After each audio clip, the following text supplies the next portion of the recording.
welcome to IIM Jammu podcast. I am Dr. Yashasvi Morolia, your host. तो आज हमारे साथ MBA HHM फर्स्ट ईयर के दो स्टूडेंट्स हैं, doctor Ashutosh and doctor Parth. Let's hear it from them. Hi, hello everyone. Myself Dr. Ashutosh Raut. I did my MBBS from All India Institute of Medical Sciences, Bhubaneswar, and after that I did job as a tutor in the Government Medical College in Odisha. During that period, I decided to shift from medical science to management field, and I prepared for CAT. And after appearing CAT, I was selected into IIM Jammu HHM program, and I am currently a first year student here. मेरा नाम doctor Partha Patel है. मैंने अपना MBBS government medical college सूरत से किया है. वहाँ 7 साल का एक्सपीरियंस के बाद मैं गवर्नमेंट सर्विस ज्वाइन किया as a PHC medical officer class 2 में. वहाँ 6 महीने की जॉब में मुझे पता चला कि इंडियन हेल्थ केयर सिस्टम बहुत ज़्यादा गैप्स है मैनेजरियल लेवल पे. सो मैंने कैट देने सोचा और फिर MBA ज्वाइन किया अभी health care and hospital administration from IIM Jammu. So guys, why MBA से पहले I would like to ask you why MBBS. तो ये क्या आप लोगों की थॉट प्रोसेस था कि MBBS करने के बाद you have come for an MBA? Coming to me, actually I was not inclined to MBBS from the beginning. After class 12, I qualified all the exams in the country. Like I qualified for JEE Advanced, I got into IIT Bhubaneswar. I qualified for Niger, and I qualified for AIIMS also. But my parents told me that being a doctor is the best thing in the world because it's the best professor. So I chose to study MBBS. मैं छोटे town से आता हूँ north of Gujarat में. वहाँ पर मैं जब 11th के फेज में था तब सिर्फ 2 ही चॉइस थे बच्चे के पास, एक डॉक्टर और एक engineer. Typical Indian middle class family का था. तो एकेडमिक में थोड़ा अच्छा था और साथ ही साथ गवर्नमेंट सीट मिल रही थी तो फिर MBBS सोचा, वरना और कुछ सोचते. बाद में MBBS के दौरान पता चला कि सिर्फ MBBS से मतलब ज़्यादा कुछ हो नहीं वाला और भी आगे पढ़ना है.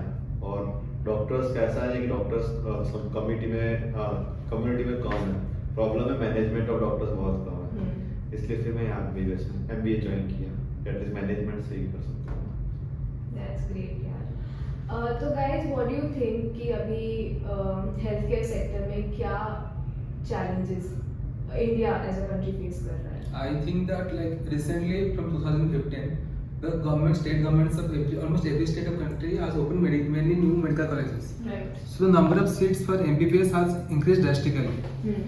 So in the next few years or 5 years at max, we'll be having many doctors in this country. But the next challenge which will come up, how to manage the doctors, because how to balance the number of doctors in different parts of the country, how to manage them, how to guide them, and how to make them work in a coordinated way is going to be the main challenge that this country is going to face. And I think under graduation की जितनी seats बढ़ रही है, specialisation की उतनी बिल्कुल नहीं बढ़ रही है. वो डिस्पैरिटी भी बहुत ज़्यादा हो रही है. ऐसा अंडरग्रेड की सीट्स एनुअली 20% पर एनम बढ़ रही है, जबकि PG की सीट्स 5% पर एनम की. बच्चे फंस रहे हैं. MBBS के बाद PG ही एक ऑप्शन बचता है जनरली बच्चों के माइंड में. बच्चों पाइपलाइन तक घुस तो जाते, बाहर निकल नहीं पाते. तो MBA और बाकी सब चीज़ें जो है नई एक अपॉर्चुनिटीज लाता है. जैसे कि अब इंश्योरेंस सेक्टर में भी डॉक्टर्स की ज़रूरत है, कंसल्टिंग सेक्टर में भी ज़रूरत है. गवर्नमेंट सर्विसेज में एज एडवाइजरी का डॉक्टर्स चाहिए कंसल्टिंग के लिए. उनको कौन से प्रोग्राम्स लॉन्च करने, कौन सी पॉलिसीज लॉन्च करनी है. फार्मा इंडस्ट्री में बहुत ज़्यादा स्कोप है आजकल. फ्रॉम डॉक्टर्स पर्सपेक्टिव वो कैसे ड्रग लॉन्च करे, कौन सी ड्रग्स की डिमांड है, रिसर्च के लिए बहुत ज़्यादा ज़रूरत है, और पब्लिक अवेयरनेस के लिए वो सब के डॉक्टर्स की ज़रूरत. नई स्कोप ऑफ फील्ड है जो हेल्थ केयर सेक्टर में ज़्यादा है. और एक बात मैं ऐड करना चाहूँगा यहाँ पे, क्योंकि MBBS के बाद बच्चे के पास 2 ऑप्शन रहते हैं पोस्ट ग्रेजुएशन करने के लिए, either MD और MS, जो कि 3 साल का जर्नी होता है. उसके बाद टायर 1 सिटीज में सेटल होने के लिए आपको सुपर स्पेशलाइजेशन करना पड़ता है, जैसे MCH और DM. तो उसके लिए एक बंदे को 6 साल का और डेडिकेशन देना पड़ेगा. 6 साल का मिनिमम, जरूरत पड़ने पर 10 साल हो जाता है. तो एक बहुत लंबा जर्नी है. और जो लोग कंप्लीटली डेडिकेटेड है इंडियन हेल्थ केयर सिस्टम में काम करने के लिए, अपने को डेडिकेट करने के लिए पेशेंट के हेल्थ केयर के लिए लाइफ टाइम, वही इसके लिए फिट है. और आजकल तो मतलब डॉक्टर्स के कंडीशन थोड़ा मतलब सोशल परसेप्शन चेंज हो रहा है. मतलब लोग थोड़ा इतना ट्रस्टवर्दी वे में नहीं देखते, मतलब डाउट करते हैं, कंज्यूमर केस करते हैं. तो at present it's going to be very difficult to be a doctor in this country. That's true. Okay guys, तो थोड़ा शिफ्ट करते हैं. अभी with artificial intelligence and technology, how do you think it is going to transform the industry? For a country like India, where there is a very vast population divided over all the areas such as rural, extreme rural, where not a network is not possible. वहाँ पर भी हम as a medical fraternity nowadays tele health की वजह से हम we can provide health care services. 2-3 government की भी एक ई अस्पताल करके गवर्नमेंट स्कीम्स है. वेयरएज कार्पल एआई करके एक यूएस कंपनी में भी इंडिया में आई है जो टेली रेडियोलॉजी सर्विसेज प्रोवाइड करती है ऑल ओवर इंडिया. कार्पल है, कृष्णा रेडियो डायग्नोस्टिक्स है. वो क्या करते हैं कि उनके सेटअप्स फेरीथ्री में भेज देते हैं. वहाँ से स्कैन्स वो लोग सिटी की ओर भेजते हैं वाया इंटरनेट. और सिटी में बैठे हुए डॉक्टर्स हैं जो वहाँ फिजिकली जा नहीं सकते. मतलब वहाँ स्कैन्स होते हैं फिर वो भेजते हैं. स्कैन्स डायरेक्टली ईमेल भेज देते हैं. Okay, हाँ. जिसकी वजह से सिटी में बैठे हुए डॉक्टर जो फिजिकली फेरीथ्री में इंटीरियर जा नहीं सकते वहाँ पे सर्व कर सकते हैं. So the peripheral rural part of India is now getting a benefit of AI more compared to the urban area. और एआई और एक एडवांटेज ये भी है हेल्थ केयर में कि एआई नाउडे कैन प्रेडिक्ट कि आपको कौन सी बीमारी over the short period of time होने वाले. इतना बड़ा data previous data that's for example अपनी एप्पल वॉच देख लो, उसको पता चल जाता है कि आपको हार्ट अटैक आया है नहीं आया. तो नॉर्मल एक्सरसाइज में भी आपकी हार्ट बीट अपडेट होती रहती, कम होती रहती.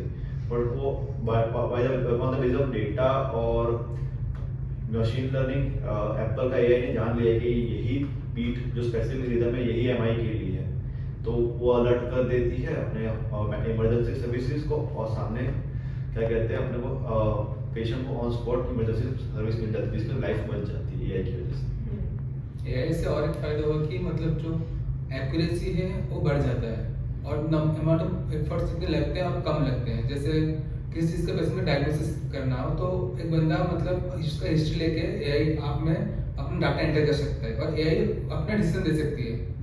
देखा जाए तो हम एआई के डिसीजन ऐसे एक्सेप्ट नहीं कर सकते. एक क्लिनिशियन की जरूरत है कि वो उसको इंटरप्रेट करे और अपना फाइनल डिसीजन दे. लेकिन कुछ हद तक एआई हेल्प करती है इस चीज़ में. और जैसे बात किया जाए कि मतलब मेडिकल रिकॉर्ड्स आजकल डिजिटलाइजेशन हेल्थ बहुत हो रहा है. जैसे मेडिकल रिकॉर्ड्स हो गया, लैब रिपोर्ट्स हो गया, अपना रेडियोलॉजी रिपोर्ट्स हो गया, उसको सब ऑनलाइन डाटाबेस बना के जैसे आभा ऐप है, आभा एडिकेट करके उसमें हम रखते हैं. तो हम यदि अभी एआई यूज करें तो आर्टिफिशियल इंटेलिजेंस उसको प्रोसेस करके कुछ नए नए इंसाइट दे सकता है जो कि एक ह्यूमन मिस कर सकता है. फाइनल डिसीजन तो एक ह्यूमन को ही लेना चाहिए. मतलब चांस कि वो बायस क्रिएट हो जाए. एक स्टडी का मैं एग्जांपल देना चाहूँगा. शायद हार्वर्ड में हुई थी या ऑक्सफोर्ड में मेडिकल कॉलेज में हुई थी कि उन्होंने अबाउट 1000 या 1500 क्या कहते हैं टीवी एक्सरे टीवी के एक्सरे एक एआई को दिए थे. सामने एक टीम ऑफ रेडियोलॉजिस्ट को दिया था, टॉप 10 रेडियोलॉजिस्ट. में ये पता चला कि टॉप 10 रेडियोलॉजिस्ट की टीम्स मिलके 97% एक्यूरेसी थे. जबकि एआई के साथ ऑगमेंट किया उनके डेटा को तो 99.6% पे पहुंचा सकते हैं. तो एआई इस तरह से भी तो डॉक्टर को हेल्पिंग हैंड भी आइडेंटिफाई कर सकता है, हेल्प कर सकता है. तो बेसिकली जो लोगों में चर्चा चलती है ना कि एआई को हम एक्सेप्ट करें ना कि तुम्हें बोलो कि एक्सेप्ट ही किया जाए. रोबोटिक सर्जरी पे क्या व्यूज है? Robotic surgery for a country like India is a very expensive technology. It has its own advantages, but for a country like India, जहाँ मतलब पैसे अभी इंसान के पास बेसिक मेजॉरिटी ऑफ इंडियंस के पास बेसिक बीमारियों के भी पैसे नहीं है. आप हाँ उतने एडवांस टेक्नोलॉजी लाने से बेटर है कि जो अभी पहले से एक्सेसिबल बनाए. हाँ अफोर्डेबल और एक्सेसिबल बनाए.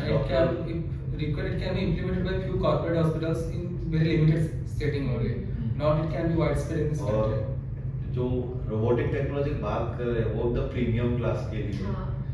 ऐसा नहीं है कि रोबोटिक टेक्नोलॉजी एडवांटेजेस नहीं है. इट्स मोर एडवांटेजेस बट उसकी कॉस्ट इतनी ज्यादा है कि अबाउट 95% ऑफ इंडियंस उसको अफोर्ड नहीं कर पाएंगे. वो नियर फ्यूचर में तो पॉसिबल नहीं है अभी. बट डॉक्टर नारायण मूर्ति का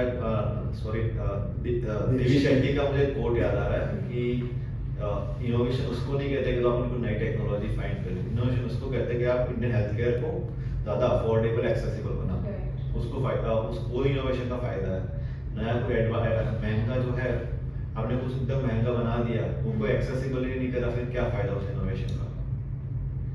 राइट गाइस, तो आप दोनों ने ही कोविड-19 में you have provided the services by doctors, तो हेल्थ क्राइसिस से हमने जैसे डील किया और हमें कैसे डील करना चाहिए, उसमें कुछ उस टाइम क्या हुआ था ना, मतलब जो डेफिशिएंसी थी प्रॉपर बेड्स की, आईसीयू बेड्स की और ऑक्सीजन सिलेंडर्स की, plus pharmacy management of drugs.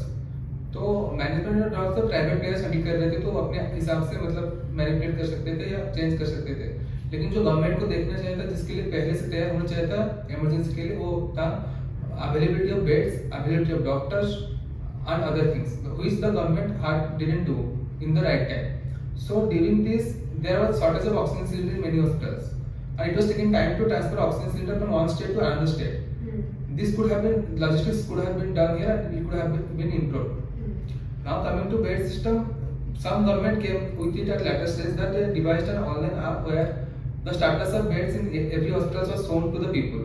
So it was a good system, but still then. The number of beds in the country is not proportionate to the number of population of this country. Parthiv, can you say something? मेरा experience Covid का ऐसा है कि तब basic resource तो government के पास थे, वो वर्किंग कंडीशन में नहीं थे। ऐसे कि मैं खुद हॉस्पिटल में सूरत में था, वहाँ 650 वेंटिलेटर्स हमारे पास थे, उसमें तो वर्किंग 200 ही थे। 450 सिर्फ कभी मेंटेनेंस करा ही नहीं गवर्नमेंट ने, इसको मेंटेनेंस गवर्नमेंट चीजें प्रोक्योर तो कर लेती है, कभी मेंटेन पे फोकस नहीं किया, तो सारे बेकार कंडीशन में पड़े रहे। ऑन कोविड के वजह फिर इमरजेंसी में उसको रिपेयर करवाया, उसको फिर इम्प्लीमेंट लाते लाते 1.5-2 महीने निकल गए सारे वेंटिलेटर्स को यूज होने में। तो बेटर है कि हमारे पास जो ऑलरेडी पहले से रिसोर्सेज है उसको एटलीस्ट 100% यूटिलाइज करें, फिर अपने नए पे फोकस करते हैं। हम अभी अपने प्री कोविड एरा में गवर्नमेंट क्या कर रही थी कि जो नया स्टार्ट कर रही थी, जो पुराना है उस पर ध्यान नहीं दे रही थी। बेटर अब पोस्ट कोविड एरा में गवर्नमेंट ने मैंने खुद नोटिस किया है, गवर्नमेंट जो पुरानी चीजें उसको भी ऑप्टिमाइज कर रही है, साथ ही साथ नए प्रोजेक्ट्स पे फोकस कर रही है, सो दैट कल उठ के कुछ बड़ी मास कैजुअलिटी आती है या फिर नया कोई क्राइसिस आता है लाइक कोविड। अभी जैसे रिसेंटली मंकी पॉक्स भी आ रहा है, तो गवर्नमेंट ऑलरेडी प्रिपेयर्ड, उन्होंने ऑलरेडी इनकमिंग फ्लाइट्स पे इमिग्रेशन चेक पोस्ट लगा दिए, जहाँ पे वो चेकआउट कर लेते हैं कि ये पेशेंट प्रोबेबल है कि मंकी पॉक्स का, उसको ट्रेस आउट करने के लिए पहले से उसको रेस्ट्रिक्शंस लगा दिए। So government post Covid era बहुत ज्यादा डिफरेंसेस लाया है, मे बी ये नेक्स्ट कोविड को, नेक्स्ट क्राइसिस को प्रिवेंट करने में बहुत ज्यादा एडवांटेजेस रहेगा हमें। राइट, तो guys what do you think health care sector में अपकमिंग ग्रोथ कौन से सेक्टर में ज्यादा लग रही है? इंडियन हेल्थ केयर में बताओ, फर्स्ट मेडिकल टूरिज्म। इंडिया का medical treatment cost one of the cheapest in the world, US से 1/10 ऑफ द कॉस्ट है। Indian health care tourism expected to grow at 22% CAGR over next 30 years। Government policies और वो सब by 2030 it will definitely grow at 22-20% CAGR। Government is also liberalizing visa policies for medical tourism, as well as it's having tie-ups with Gulf countries, South African countries for treating the patient on concession basis। Second big thing is Indian insurance companies। India में insurance penetration minimum है, private sector insurance penetration is just 15% of Indian population. Total insurance 70% cover करता है, पर वो majority government insurance schemes कर रही है। वो भी अभी स्टार्ट हुई पोस्ट कोविड, वरना पहले इंडिया की मेजॉरिटी पॉपुलेशन बिना इंश्योर्ड थी, नो ट्रीटमेंट नो एक्सपेंडिचर। और तीसरी सबसे बड़ी चीज है टेली हेल्थ, जो हमने पहले डिस्कस किया कि इंडिया में अब सिटीज में तो फिर भी डॉक्टर्स अच्छी ट्रीटमेंट मिल जाती है, फेरी में पहुंचने के लिए इंडिया के 40% पॉपुलेशन अभी भी रूरल इंडिया में रहती है। वहाँ पर पहुँचने के लिए आपको कंपलसरी टेली हेल्थ यूज करना ही पड़ेगा। वहाँ पर आप डॉक्टर्स भेज ही नहीं सकते, क्योंकि अमाउंट ऑफ डॉक्टर्स है ही नहीं हमारे पास कि फेरी में हर एक गाँव में भेज सको। बेटर है टेली हेल्थ सर्विसेज स्टार्ट करो, या फिर ऑनलाइन, जैसे कि अपोलो 24/7 अपोलो ने खुद की प्रोडक्ट है कि वो tele health service on demand all over India provide करता है, आपको जो डॉक्टर चाहिए उससे। और बाकी तो कुछ नया होगा तो देखते हैं। कमिंग टू टुडेस एरा, मैं सोचता हूँ कि मेडिकल डिवाइसेस सेक्टर और pharmacy sector plus digital health apps, इन तीनों में ग्रोथ की पॉसिबिलिटी बहुत ज़्यादा है। जैसे मान के मेडिकल डिवाइसेस जैसे जैसे नए हॉस्पिटल्स खोल रहे हैं, प्लस जैसे जैसे प्राइवेट हॉस्पिटल्स खोल रहे हैं, क्लिनिक्स खोल रहे हैं, उनको मतलब मेडिकल डिवाइसेस की ज़रूरत है। तो उसका जब सेल्स बढ़ेगा उसका, और इसमें इनोवेशन और R&D भी बहुत ज़्यादा होने वाला है। ये तो एक पार्ट हो गया। और फार्मेसी अभी मतलब गवर्नमेंट सप्लाई ड्रग जो कि अभी आते हैं, प्लस प्राइवेट कंपनी जो ब्रांडेड ड्रग प्रोड्यूस करते हैं, दोनों का मतलब सप्लाई बढ़ने वाला है। क्योंकि गवर्नमेंट भी चाहती है कि मैक्सिमम लोगों को मतलब अफोर्डेबल प्राइस में मेडिसिन मिल सके, और जो ब्रांडेड कंपनी है जो टायर 1 टायर 2 सिटीज में रहते हैं, वो भी चाहते हैं कि वो बेटर ब्रांड मेडिसिन खरीद सके। तो फार्मेसी में ग्रोथ बहुत होने वाला है। और अभी जमाना है मतलब जैसे हो गया डिजिटल हेल्थ एप्स हो गया, जो ऑनलाइन फ्री कंसल्टेशन प्रोवाइड करते हैं, फ्री या प्रीमियम बेसिस पे, प्लस डाइट चार्ट देते हैं, डिजीजेस ट्रैक करते हैं, बाकी सब चीज़ों पे फोकस करते हैं, हेल्थ केयर एस्पेक्ट्स के। उनका भी growth it's rapidly booming sector at present era. So इन सब चीज़ों में आगे बहुत स्कोप है, और government plus private individuals also इसमें फोकस करना ज़्यादा चाहिए। तो ये मेरा व्यू पॉइंट है। तो गाइस हमने हेल्थ केयर के बारे में तो काफी डिस्कशन कर लिया, अब मैनेजमेंट पे आते हैं थोड़ा। तो आई हर्ड कि जो एम्स दिल्ली का हॉस्पिटल एडमिनिस्ट्रेशन का प्रोग्राम है, it only allows doctors to pursue, और यहाँ पे मेडिकल नॉन मेडिकल सब चलता है। तो Ashutosh, since you are from AIIMS only, तो आप वहाँ क्यों नहीं गए? Then why you chose MBA from an IIM? Actually, the program is called MHM, Master in Hospital Administration, which is offered by AIIMS Delhi plus many other AIIMS also. So for that you have to give the exam INA-SS exam. Which exam? INA-SS. INA-SS. Okay. In that exam, the requirement is that you should have an experience of 5 years minimum after MBBS Oh. to be eligible to write that exam, Okay. or 3 years relevant experience in the administration field. Either if you have this, then only you can apply for the exam, and you can pursue the course from AIIMS Delhi or other AIIMS. Coming to IIM Jammu program of MBA HN HM, there is no such prerequisite here. People from diverse backgrounds can apply through CAT, give the interview, and join here and study this course. So, and coming to diverse backgrounds, so in my class also there are people from all the backgrounds like BCom, BBA, BTech, and BDS and other streams also. And everyone is interested to take part in this program. So giving a bit of context, our flagship program is MBA HAHM, which is Hospital Administration and Healthcare Management. And in this program, ऐसे कुछ specific नहीं है कि सिर्फ doctors ही कर सकते हैं, medical background या लाइफ साइंस के स्टूडेंट्स ही अप्लाई कर सकते हैं। Everyone is eligible for it, and even in our batch we have students from various different backgrounds. तो Partha, I would like to know कि चलो हमारे तो relevant है बैकग्राउंड से ये, तो जिनका relevant नहीं है, जैसे कोई BCom वाला है या BBA वाला है, तो उनका क्या स्कोप है? मैं अपने हॉस्पिटल हेल्थ केयर सेक्टर को सिर्फ क्लिनिकली रिलेट कर रहा है। हाँ। एक्चुअली ऐसा नहीं है। It's just 20% of workforce for hospital health care sector जो क्लिनिकल से रिलेटेड, बाकी सारा नॉन क्लिनिकल से रिलेटेड। दैट्स फॉर एग्जांपल एक हॉस्पिटल चेन ले लेते हैं अपोलो में ना, मतलब एक स्पेसिफिक क्लिनिकल डिपार्टमेंट होता है जो डॉक्टर, नर्सिंग, लैब टेक्नीशियन उनसे रिपोर्ट करता है। एक नॉन क्लिनिकल डिपार्टमेंट होता है जो बिजनेस ग्रोथ है, एक्रेडिटेशन है, फाइनेंसिस है, मार्केटिंग है, वो सब कॉर्पोरेट टाइप्स है, वो सब रिलेटेड। उसमें कोई ऐसा स्पेसिफिकेशन नहीं है कि आपको कंपल्सरीली एक डॉक्टर या मेडिकल बैकग्राउंड से होना पड़ता है। मेरे पास्ट एक्सपीरियंस से बता रहा हूँ, मैंने शेल्बी में काम किया है as well as KD hospital में काम किया। वहाँ दोनों जहाँ के चीफ ऑपरेटिव हॉस्पिटल्स है, दोनों सेक्टर्स, दोनों हॉस्पिटल्स के दोनों के दोनों नॉन मेडिकल बैकग्राउंड, एक फिजिक्स और एक इंजीनियरिंग बैकग्राउंड से सोचो।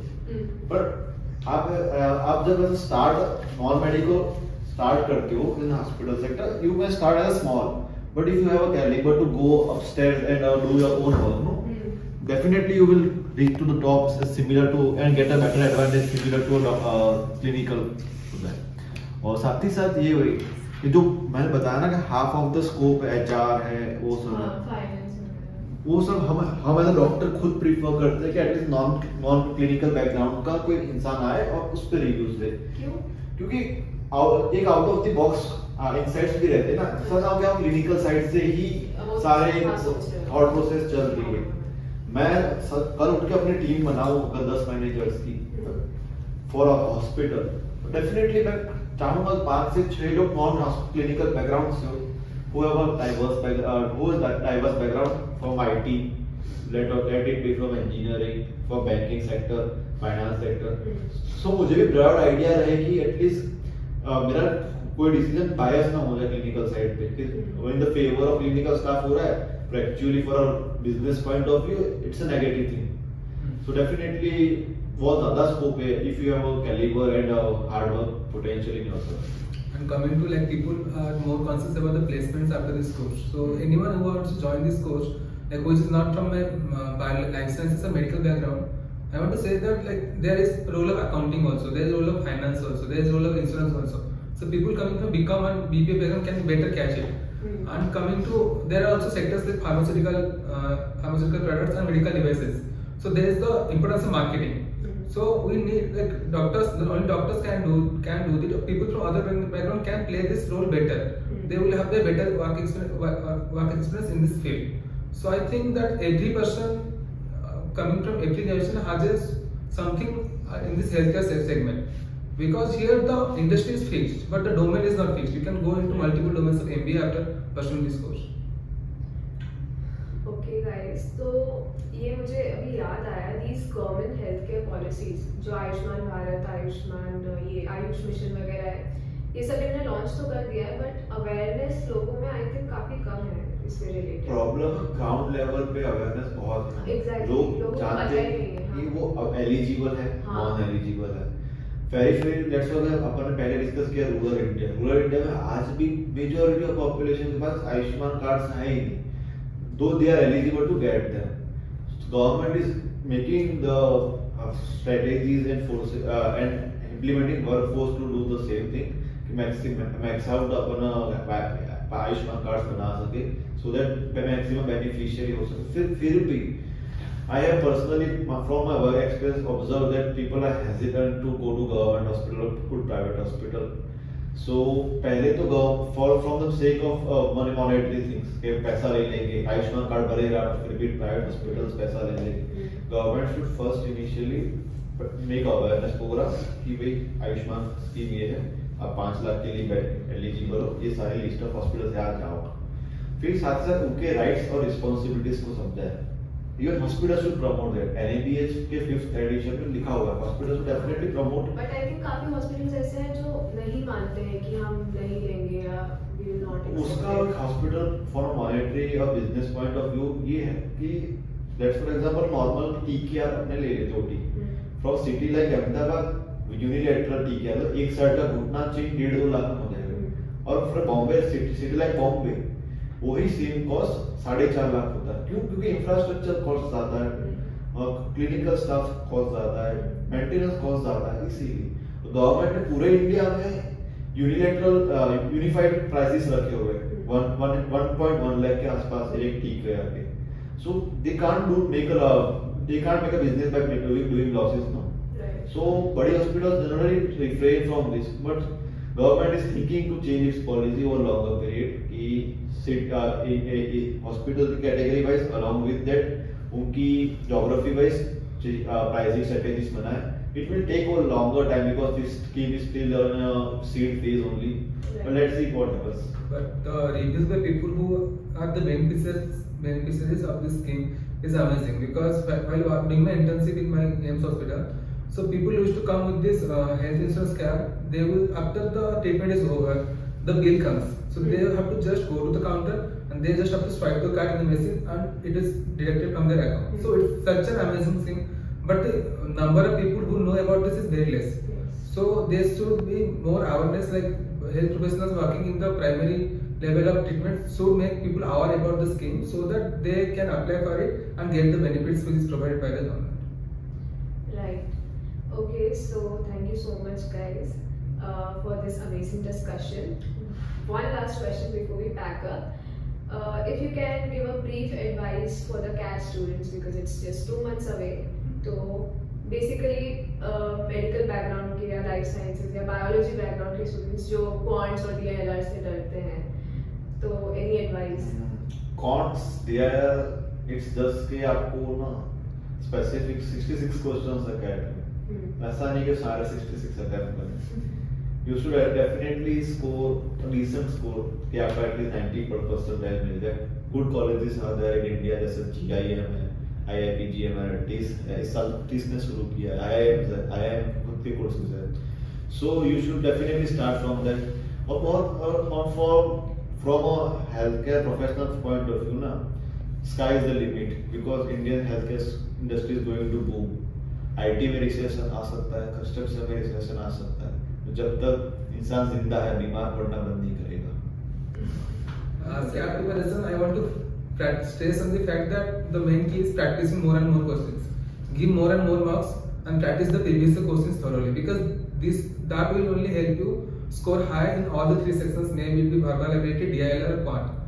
And coming to the decision of choosing the IIM Jammu HAHM program, this is one of the unique programs in this country because Jammu is a city where IIM, IIT and AIMS coexist together, and this program is offered by all the three institutes. So the brand value of this program is high, plus the teaching and learning which occurs during this program is going to give a very sharp edge to you over other programs in this country. So I would advise that people interested can prepare and aspire to become a part of this program. Thank you so much, guys. So guys, that's it for today. Stay tuned. We'll see you again very soon.